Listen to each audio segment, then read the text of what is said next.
excepciones, ¿no? Hoy es un día muy peculiar. Hasta ahora hemos evaluado, ¿sí? No, dime. Eso de esa luz ahí está. Quita eso de ahí. O acércalo ya. ¿Y cómo se hace? Ya, acércalo ahí. Ya. ¿Sí? Ajá. Hasta ahora hemos evaluado una suerte de correlación entre la medicina convencional y diversos tipos de alternativas. Hasta ahora hemos visto cómo podemos, incluso en el marco de la medicina convencional, llevar a cabo esquemas dietéticos que nos permiten trabajar en consonancia. Hemos visto también que si nos preparamos lo suficiente en cuanto a la manera en que manejemos, en cuanto a la manera en que evaluemos el factor estilo de vida y dieta, que de hecho, dicho sea de paso, ya la palabra dieta, y lo hablamos en la tercera conferencia, ya la palabra dieta supone dentro de sí todo el estilo de vida. Así era como la palabra era considerada por los antiguos, y aunque ha perdido su sentido originario, el rescate de este no es algo ocioso. Debemos rescatar el término de dieta como estilo de vida. Dieta como no solo lo que comemos, sino dieta también sobre cómo vivimos, cómo conceptuamos nuestra realidad respecto no solo al alimento, sino a nuestras relaciones interpersonales. Y lo más importante, a las relaciones conmigo mismo. Hoy vamos a tocar un tema que realmente es, yo diría chocante. Y digo chocante porque mientras la medicina convencional se ve como ayudada en ciertos sentidos por vacíos que ella misma se ha creado ex profeso, se las ha diseñado ella misma. La medicina convencional ha diseñado vacíos en cuanto a la dieta. Nadie le quitó la dieta a la medicina convencional de su esquema. De hecho, yo creo que nunca la ha tenido. Ella creó sus vacíos. Creó su vacío enfocada, o sea, la concepción de la medicina convencional, la medicina académica, enfocada sobre una suerte de fascinación por el síntoma. Creo que la expresión la hemos usado en otras ocasiones. Fascinada por el síntoma, la medicina convencional lo único que ve es un bosque y no ve los árboles. Está demasiado inmersa en ese sentido de agresividad. Considera la enfermedad como agresiva, considera que ella debe agredirla, y como para ella la enfermedad es agresiva y existen targets, existen puntos claros, blancos, sobre los que atacar, llamémosle microbios, llamémosle el virus, la medicina convencional traza o ha trazado una especie de canal de agresividad también. O sea, yo estoy agredido desde el exterior, entonces yo agredo al que me agrede. Esta teoría, la teoría del germen agresor, se parece mucho a la última época en que ha vivido el ser humano, con dos grandes guerras mundiales. Cada vez que ya en los niños es común encontrar la palabra misil. Un niño habla de misil como se hablaba hace 200 años de una manzana. Un misil es algo normal. Un misil no cabe en la boca de un humano, imagínense ustedes de un niño. La palabra misil, yo la considero que no debiera estar en el vocabulario del ser humano. Sin embargo, los niños hablan de misiles y juegan a destruir con misiles otros lugares. Juegan a destruir con misiles a otros seres humanos. Los juegos son virtuales, pero el niño está destruyendo con misiles a otros seres humanos. La medicina convencional, orientada desde una perspectiva farmacéutica, ha diseñado literalmente misiles. Y a estos misiles los ha considerado como biocidas. Quizás el término no se maneje mucho, pero el término biocida dice mucho. O sea, mato la vida. Biocida. Si es un hongo, el biocida es un fungicida. Hongo, sida, lo destruye, lo mato. Si el problema es una bacteria, es un bactericida. Si el problema es un... O sea, cualquier germen, cualquiera que agreda, tiene un SIDA. Un SIDA per se, que lo ataca, lo maneja, lo reduce literalmente, y en un combate campal dentro de nuestro organismo, logra la tremenda victoria que significa alcanzar la salud. ¿Se dan cuenta cómo es posible crear con poco de términos y una suerte de teatro, una imagen eufemísticamente vencedora? Es posible. Es posible, vivimos así. Vivimos y recuerdo, por ejemplo, que en los últimos tiempos he tenido un intercambio con un amigo al que aprecio mucho, el Edgar Dawson. Edgar está trabajando sobre un libro y alertando sobre los riesgos del Start-Target, alertando sobre los riesgos de dejar de trabajar en tu trabajo y lanzarte a una empresa en la cual no tienes ni la más remota idea cómo vas a salir adelante, porque no te han preparado lo suficiente, porque te han dado herramientas, pero no te han dicho cómo usar esas herramientas, no te han conceptuado el fenómeno. Así mismo pasa con la medicina. O sea, el mundo moderno es un mundo artificioso, en el mejor sentido de la palabra. Está lleno de artificios. O sea, construyo una realidad artificiosa, y con esta realidad artificiosa la fundamento. O sea, creo la necesidad y después fabrico la solución. No es así. No es así. La necesidad está ahí y la solución tengo que buscarla. Pero si yo fabrico de antemano, construyo de antemano una necesidad, yo te obligo. Es como el teléfono celular. Yo construyo una necesidad con el teléfono celular y al final nadie puede evadirse al teléfono celular, salvo que sea un friki, considerado como un friki, considerado como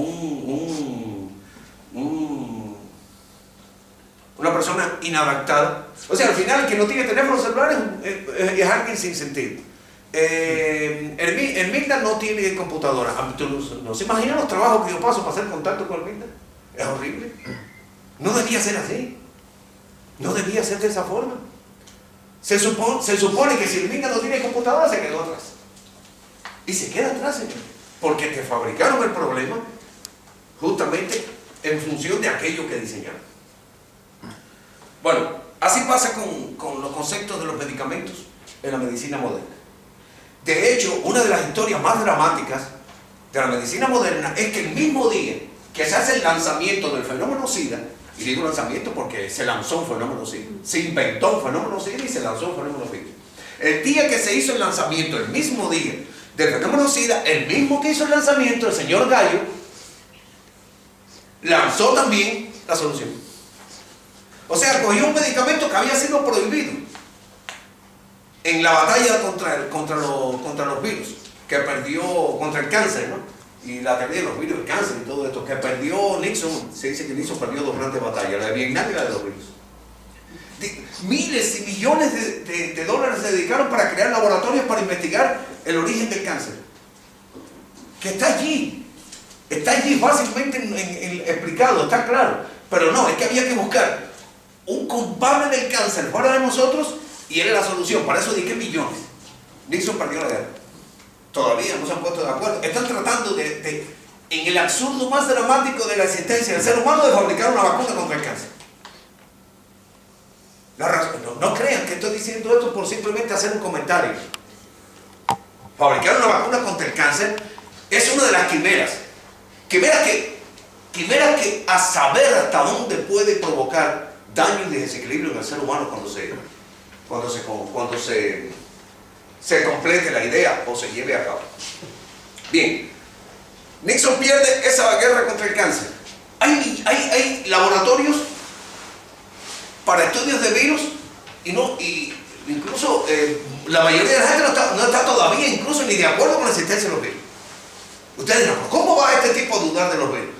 No soy yo. Los virólogos dudan también de los virus. O sea, lo que ustedes les dan en clases, lo que se dice comúnmente sobre virus, dice una cosa, pero no dice lo que realmente son los virus. Además, no dice que para poder llegar a un virus, yo tengo que acceder a través de intermediarios que pueden transformar y modificar esta información. Pero bien, al margen de la teoría de los virus, no no me quiero detener en ella, de la hipótesis de los virus. Al margen de esto, Nixon pierde la guerra, pero el señor Gallo lo ayuda a ganar. El señor Gallo se aparece, él había estudiado virología, había estudiado en el ámbito del SIDA, lanza la tesis, lanza el boom publicitario llamado SIDA, y con el lanzamiento de ese boom publicitario le cogió un saco. La medicina permite coger muchos sacos, ponerle síndrome y ahí mete todo lo que quiere. Esa es la palabra síndrome. La palabra síndrome vulgarmente es un saco donde meto cualquier tipo de enfermedad. Cuando tengo muchos síntomas que no puedo enlazarlos y que si los enlazo más o menos me dan una relativa coherencia, le llamo síndrome y resolví el problema. Entonces con el saco llamado síndrome, el señor Gallo echó allí una tonga de enfermedades que estaban dispersas anteriormente. Las enlazó muy fácilmente porque todas de una manera u otra se asociaban con la pérdida del sistema inmunológico y fabricó el negocio SIDA. Pero no solo fabricó el negocio SIDA, fabricó también el negocio condón, fabricó una cantidad de negocios tremenda. Pero en particular, cogió un medicamento prohibido, un medicamento que había sido comprobado como muy agresivo en la guerra contra el cáncer y lo metió dentro del negocio SIDA. Patentó ese año un nuevo medicamento contra el SIDA. Yo no sé si la palabra patentó funciona, yo no realmente sé si la patentó, pero lanzó el medicamento contra el SIDA. El resultado fue que todo el mundo al final se lo creyó. Después se probó que había sido un error de él, que había falsificado informaciones de Montagnier, el virólogo francés. Pero no importa. La ciencia, cuando los problemas son dentro de su ámbito, y la ciencia médica los olvida con una facilidad espantosa. Eso nos olvida fácilmente. ¿Qué pasó al final? ¿Cuál fue el resultado final? Un SIDA. Millones y millones dedicados a exportar medicamentos a un tercer mundo. SIDA fabricado, declaraciones de SIDA fabricadas en profeso. Personas tildadas de tener el SIDA simplemente por padecer carencias de otro tipo. A lo que me quiero referir es que la medicina convencional, con un techo de cristal, ha lanzado piedras contra el vecino. Pero nunca, al menos en Cuba decimos, nunca tires piedra al techo del vecino cuando el tuyo es de cristal. Nunca. Porque si tu techo es de cristal, estás propenso a que te destilen piedras al tuyo. Pero tu techo es frágil. Pero no solo frágil, sino que el cristal por definición es transparente. Por mucho que trates de dar cobertura, te tapa. Hoy vamos a enfrentar el conocimiento de un hombre, vive en Noruega actualmente, que se paró frente a la medicina convencional y dijo, ya. Hay muchos que han dicho ya. Pero este hombre se paró y dijo, ahora te voy a demostrar por qué tú no tienes la razón. Y le dijo, ahora te voy a demostrar por qué tú eres la responsable de las muertes diarias de miles y miles de personas. ¿Tenía razón el señor Hammer? Que es la persona de que vamos a hablar. Fíjate que es Hammer. ¿Tiene razón el señor Hammer? ¿Son sólidas sus tesis? Yo no voy a dar opinión. Yo no soy especialista en medicina, en la nueva medicina germánica, lanzada y sometida a escrutinio del mundo completo por el doctor Hammer. No, yo no soy especialista en esto. Yo sí he visto en las personas que he tratado cómo se cumplen rigurosamente los principios de Hammer, cómo se cumplen rigurosamente las leyes de Hammer y sobre todas las cosas, cómo se derrumba un mito. El mito del germen patógeno, el mito de la enfermedad como algo agresivo y sobre todo el mito de que yo no puedo resolver el problema por mí mismo. Fíjense cuántos mitos se derrumban. Si eso es así, si como dicen el señor Giorgio Mambretti y Serafín, si como dicen ellos dos en su interesante libro, y si Hammer la medicina patas arriba, y si Hammer tuviera la razón, Imagínense ustedes que este clase título. La medicina patas arriba. Y si Haber tuviera la razón. Yo allí en la charla, en la conferencia, les puse los accesos a acceder a estos libros. Pueden acceder a ellos. Yo hoy les traigo una explicación de la nueva medicina germánica sin ser experto en medicina germánica. Entendamos. Como todas mis charlas, como todas mis conferencias, yo no estoy proponiendo un esquema de salud para que ustedes traten a otras personas. Yo no estoy haciendo servicios médicos. Yo estoy haciendo servicios de información. Es necesario que Mónica, que Minda, que Tere, que Carlos, es necesario que todos tengamos al menos la opción de decir, bueno, y hay otra perspectiva. Eso es lo único que yo estoy ofreciendo. Queda de ustedes observar con detenimiento esta información, queda de ustedes incorporarla en la medida de sus intereses y posibilidades, queda de ustedes el camino a elegir. Yo simplemente soy un informe. Muchas gracias. Vamos a comenzar con la nueva medicina germánica del doctor Rike Gerhard.